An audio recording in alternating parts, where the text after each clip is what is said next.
Hello dear student, welcome to science classes. Science classes में आज हम जीएस के अंतर्गत इन्वायरमेंट को डिस्कस करेंगे। इन्वायरमेंट सभी कॉम्पिटिटिव एग्ज़ाम में जीएस का इम्पॉर्टेंट पार्ट रहता है। वो चाहे असिस्टेंट प्रोफेसर हो, एमपीपीएससी, एडीपीओ या पुलिस, एमपी पुलिस कांस्टेबल है, या फिर किसी भी स्टेट का कोई भी एग्ज़ाम हो। आज की डेट में इन्वायरमेंट सभी कॉम्पिटिटिव एग्ज़ाम में जीएस का इम्पॉर्टेंट अंग है, तो ये सभी के लिए समान रूप से उपयोगी है। तो चलिए हम डिस्कस करते हैं इन्वायरमेंट को। हम इसमें शॉर्टकट में देखेंगे, इम्पॉर्टेंट पॉइंट देखेंगे डिटेल, क्योंकि हम बिगनर्स नहीं हैं कि हम ये डिस्कस करें कि पर्यावरण क्या है क्या नहीं है। हम इसमें एग्ज़ाम ओरिएंटेड फैक्ट को डिस्कस करेंगे। 1945 में जापान के हिरोशिमा और नागासाकी पर जो परमाणु तांडव नृत्य किया गया, उसमें जापान में ही मिनीमाता खाड़ी के पास के क्षेत्रों में 1953 में उस क्षेत्र के निवासियों की मांसपेशियां दुर्बल होने लगी, मानसिक संतुलन बिगड़ने लगा, आंखों की ज्योति कम होने लगी, फिर लगभग इसी क्रम में पक्षाघात, बेहोशी और अंत में मृत्यु होने लगी। इसका कारण क्या था कि चिंसो कंपनी के उत्सर्जित अपशिष्ट में घुला हुआ पारा खाड़ी के मछलियों में बायोमैग्निफिकेशन हो गया और इन मछलियों को वहां के लोगों के खाने से उनके शरीर में पारा पहुंच गया, और इसी कारण से उस विकट रोग से असंख्य लोगों की मृत्यु हुई। पारा की वजह से कौन सा रोग? मिनीमाता रोग।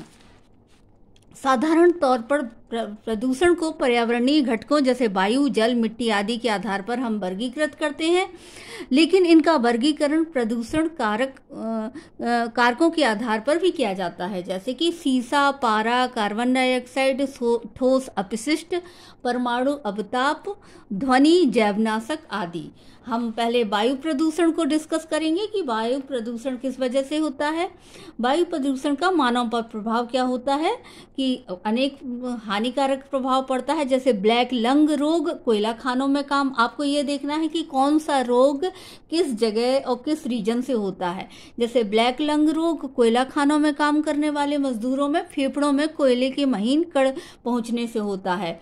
और एस्बेस्टोसिस, ब्रोंकाइटिस, गले का मीठा होना, आंख का जलन आदि रोग वायु प्रदूषण के हैं। क्वेश्चन ऐसे पूछा जाता है कि वायु प्रदूषण से होने वाले रोग कौन है, या फिर ये कि ये वाला रोग किस चीज का अंग है, वायु का है कि जल प्रदूषण का है, इस तरह का। मानसिक स्वास्थ्य पर भी विभिन्न वायु प्रदूषणी कारक के प्रभाव निम्न प्रकार से पड़ते हैं। पहला, सल्फर डाइऑक्साइड SO2, यह कोयला एवं पेट्रोलियम के जलने से निकलता है। इसमें श्वास नली के एपिथेलियम में उत्तेजना में श्वास लेने में परेशानी, आंखों में जलन और सर दर्द आदि होता है SO2 से। CO2 कार्बन मोनोऑक्साइड, यह ऑटोमोबाइल इंजन से कहाँ से ये निकलता है, ये ध्यान देना है। ऑटोमोबाइल इंजन से निकलने धुआं और कोयले के जलने से निकलने वाले धुएं में पाया जाता है। इसका सबसे घातक प्रभाव क्या होता है कि हीमोग्लोबिन की ऑक्सीजन वहन क्षमता पर प्रभाव पड़ता है, हीमोग्लोबिन कम होता है। नाइट्रोजन ऑक्साइड, यह भी जीवाश्म ईंधन के जलने से निकलता है। इसमें मनुष्य के नाक, आंख में जलन, गले में सूखापन और सर दर्द होता है। सीसा, यह टेट्राइथाइलेट के रूप में वाहनों के धुएं से निकलता है। मानव रक्त में जब इसकी मात्रा 0.2 ppm से अधिक होती है तो एनीमिया और किडनी के रोग होते हैं। बच्चों की इसकी मात्रा जब 0.6 ppm हो जाती है तो उनका जीवन भी खतरे में पड़ जाता है। CFC और ओजोन परत है। CFC means chlorofluorocarbon. रेफ्रिजरेटर, वातानुकूलित मशीन आदि से निकलने वाले CFC पृथ्वी के रक्षा कवच ओजोन परत को नष्ट कर देते हैं, जिसके परिणाम स्वरूप अल्ट्रावायलेट किरणें मानव के ऊपर अपने घातक प्रभाव डालते हैं, क्या जैसे कि चर्म रोग एवं कैंसर इन पैरावैग्निक किरणों के घातक प्रभाव से होता है। वायु प्रदूषण का पौधों एवं अन्य प्राणियों पर भी प्रभाव पड़ता है, जैसे कोहरा बन जाता है वायु प्रदूषण के कारण। SO2 और नाइट्रस ऑक्साइड के कारण पृथ्वी पर एसिड रेन होती है, तो मृदा से कैल्शियम सहित अन्य पोषक तत्व तथा लीचिंग द्वारा बह जाते हैं, जिससे पौधों की वृद्धि एवं विकास पर प्रभाव पड़ता है। वायु प्रदूषण के कारण प्राणियों की खाद्य श्रृंखला में आर्सेनिक और फ्लोराइड यौगिकों की मात्रा बढ़ जाने के कारण उनमें फ्लोरोसिस रोग हो जाता है, ये भी इम्पोर्टेंट है। और वायु प्रदूषण से अन्य कौन से रोग होते हैं? श्वास रोग, चर्म रोग तथा कई तरह के शारीरिक क्रियात्मक एक्टिविटी में बाधा पड़ती है। वायु प्रदूषण का एक महत्वपूर्ण प्रभाव ग्रीन हाउस के रूप में पड़ रहा है, जिससे तापमान में वृद्धि होती है। अब जल प्रदूषण हम देखते हैं। मानवीय क्रियाकलापों और अन्य किसी कारण से जल के रासायनिक, भौतिक तथा जैविक गुणों में परिवर्तन को क्या कहते हैं? जल प्रदूषण कहते हैं। जल प्रदूषण के कई कॉमन कारक हैं जो हमें डिस्कस नहीं करना है, कि तालाबों में प्रदूषण, कृषि और उद्योगों से, फैक्ट्री से निकलता है। हम इसमें एग्जाम ओरिएंटेड फैक्ट बस डिस्कस करेंगे। प्रदूषित जल का सेवन करने से संक्रामक रोगों तथा कई प्रकार के खतरनाक रोगों जैसे, अब आपको ये देखना है कि जल से होने वाले रोग कौन कौन से हैं?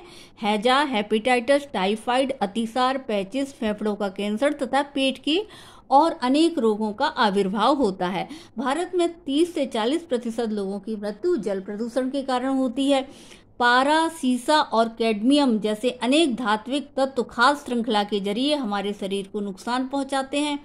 पारा का मछलियों में बायोमैग्निफिकेशन और फिर इन मछलियों के खाने से जापान में हजारों लोग, ये जल प्रदूषण का इम्पोर्टेंट भाग है। विषाक्त रसायनों से दूषित जल के कारण जलीय पौधे व जंतुओं की मृत्यु हो जाती है। झील, तालाबों का पानी दूषित हो जाता है। ये बहुत सारे कारण हैं। नदियों, झीलों तथा तालाबों, समुद्री जल में अजैविक तथा जैविक पोषक तत्वों के सांद्रण में वृद्धि होने से यूट्रोफिकेशन हो जाता है, जिससे जलीय भागों में पौधों तथा जंतुओं की संख्या में नियंत्रण सीमा से अधिक भरमार हो जाती है। जल में विषाक्त रसायनों तथा भारी धात्विक पदार्थों के सांद्रण से पौधे तथा जंतु नष्ट हो जाते हैं।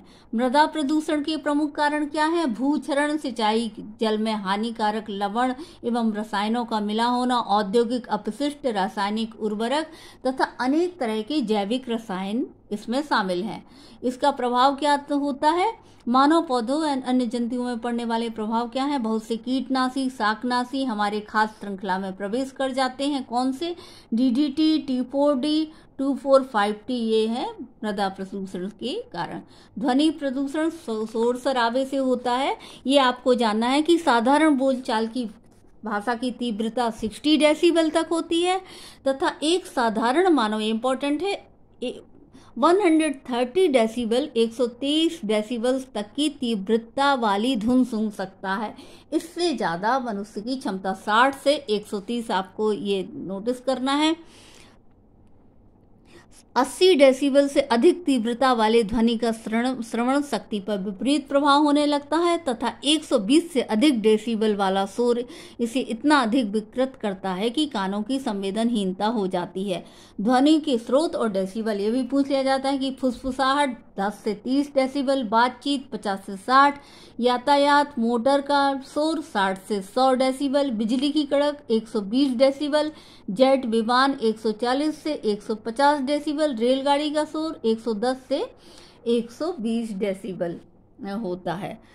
ध्वनि तरंगों के रूप में श्रव्य ध्वनि तरंगे कहलाती हैं। ऑडिबल श्रव्य ध्वनि तरंगों की न्यूनतम आवृत्ति 20 हर्ट्ज और अधिकतम 20,000 हर्ट्ज होती है, जिनको हम सुन सकते हैं। इम्पोर्टेंट है, 20 हर्ट्ज से कम आवृत्ति वाली ध्वनि तरंगों को हमारा कान नहीं सुन सकता है।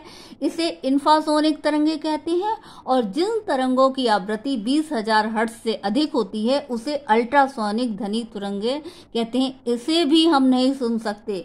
जरूरत से ज़्यादा 20,000 हर्ट्ज से अधिक और 20 हर्ट्ज से कम आवृत्ति को हम नहीं सुन सकते। चमगादड़ उड़ते समय अल्ट्रासोनिक ध्वनि तरंगे उत्पन्न करता है। ये इम्पोर्टेंट है, आप इसको याद रखिए। नेक्स्ट हम अगले क्लास में डिस्कस करेंगे।